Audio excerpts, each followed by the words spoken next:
Learning English with English Faculties.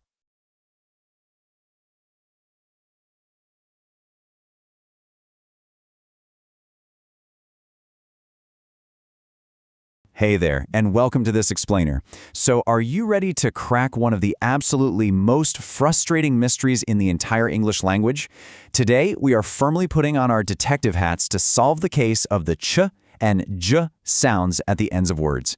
If you've ever felt, completely lost or just totally overwhelmed trying to spell words with these tricky endings, you are literally in the exact right place.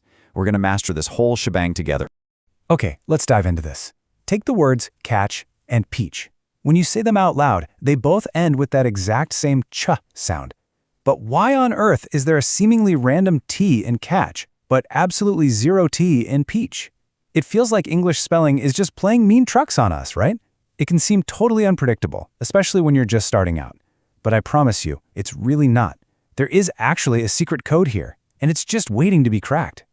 To solve our case, our ultimate clue is something called the short vowel. Now, a short vowel is simply the crisp, really quick sound of our vowel letters, A, E, I, O, U. Think of those bouncy little sounds at the beginning of words like apple, edge, itch, octopus, and umbrella. Listening really closely for this quick, crisp sound right before the end of a word, well, that is the master key to literally everything we're doing today. And that brings us to what I like to call the golden rule. I want you to say it with me, kind of to a rhythm. Long spelling right after a short vowel. Seriously, let that jingle bounce around in your head a bit. Long spelling right after a short vowel. If you just memorize this one simple rhythm, you have officially unlocked the secret to both the ch and j endings. All right, let's look at section 1, spelling the ch sound. Let's compare our mystery words side by side. Listen closely to catch. Catch.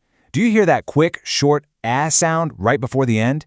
Because it's a short vowel, the golden rule tells us we absolutely need the longer spelling. So we use TCH. Now compare that to peach. Peach. That is a long EA vowel team in the middle there. It says its own name. It's not a short vowel, so we just use the shorter two-letter spelling, CH.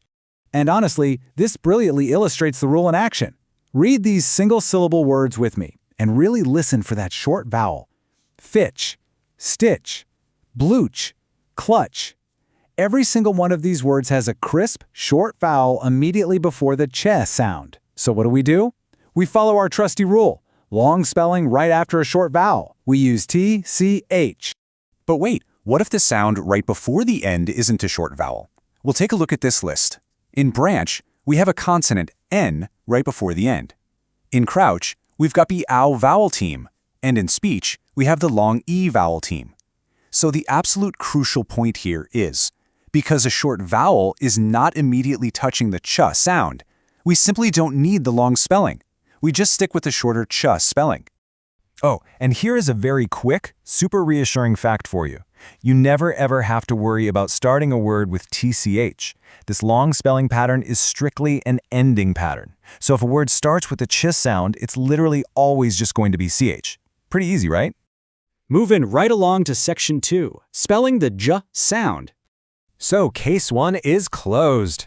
Now, to successfully tackle the J sound, we first have to establish a hard and fast law of English spelling.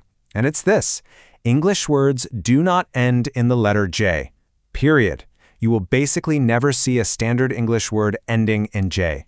Because of this law, when we hear the J sound at the end of a word, we have to rely on two other spellings to do the job for us: dudge and jedge. Now, what's really interesting about this slide is how perfectly our new targets mirror the first rule we learned. Let's compare badge and cage.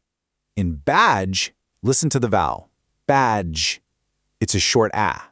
So long spelling right after a short vowel, we use the longer DGE. That D actually acts as a little protector for the short vowel, exactly like the T did in catch. But look at cage.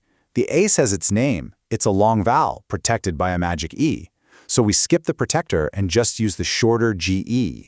Let's test this out together. I'll emphasize the short vowel sound, and you listen to how it instantly triggers that longer DG spelling. Hedge. Hear that short eh? DGE. Bridge.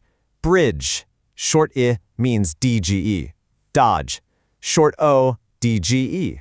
Smudge. Short U, DGE.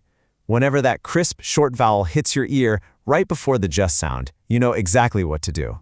And conversely, if the word has a long vowel or a consonant right before the end, we simply use the shorter G spelling. In huge, the U is a long vowel sound.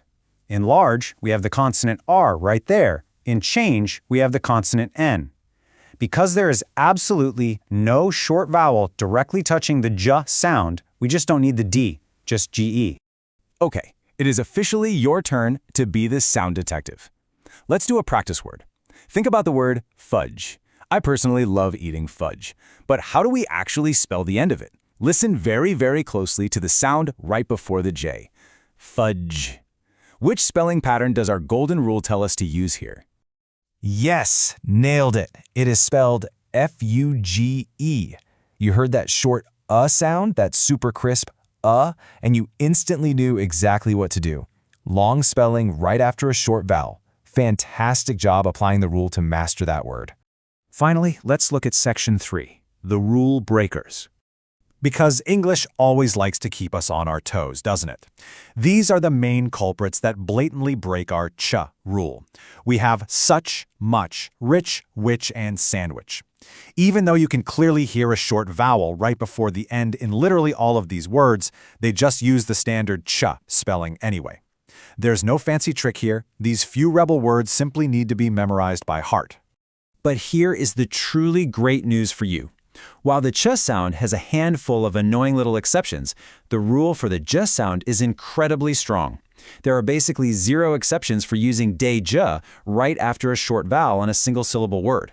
It is a highly reliable, game-changing tool that you can count on every single time you write.